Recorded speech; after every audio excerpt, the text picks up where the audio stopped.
গত কিছুদিন যাবতীয় উত্তর ত্রিপুরা জেলার ধর্মনগর শহরে একের পর এক গ্যাস সিলিন্ডার চুরির ঘটনা খবর চাউর হচ্ছিল এবং এগুলো খবরের জেরে পুলিশ রীতিমতো হতবাক হয়ে যাচ্ছিল। পরবর্তী সময় গোপন সংবাদের ভিত্তিতে শুক্রবার এবং শনিবার দুদিন ব্যাপী ধর্মনগর শহরে বিভিন্ন প্রান্তে পুলিশ ঝটিকা অভিযান চালায়। এই অভিযানকালে প্রায় 60টি গ্যাস সিলিন্ডার উদ্ধার করতে সক্ষম হয় 3টি স্থান থেকে। এই ঘটনায় রীতিমতো হতবাক হয়ে যায় গোটা ধর্মনগর শহরবাসী। দেখুন, একটা সিক্রেট ইনফরমেশনে আমরা ওই পূর্ববাজারে আপনার আজিম খান নামে একজনের বাড়ির থেকে আমরা 18টা সিলিন্ডার পাওয়া গেল।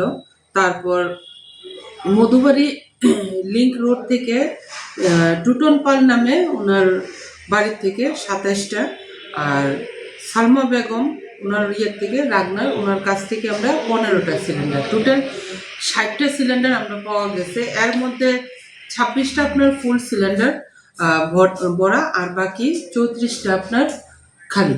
তো এটা এখন আমরা কোনগুলো এটা লিগ্যাল আর ইলিগ্যাল এটা আমাদের পুরাটা নেই। তার জন্য আমরা এটা আমাদের এসডিএম অফিসে আমরা পাঠাই দিব। আমরা একটা ফরওয়ার্ডিং আর সিজার লিস্ট করে আমরা হ্যান্ড ওভার করে দিব।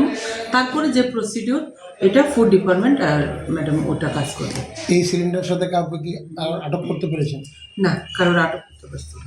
আপনি বাড়ির সিলিন্ডারগুলো কোথা থেকে আটক করেছিলেন? বাড়ি থেকে আটক করেছেন? হ্যাঁ, একটা আজিম দেন ওনার বাড়ির থেকে আমরা ইলিগাল একটু ইনফরমেশন ছিল যে ওইখানে চোরের কিছু মাল আছে।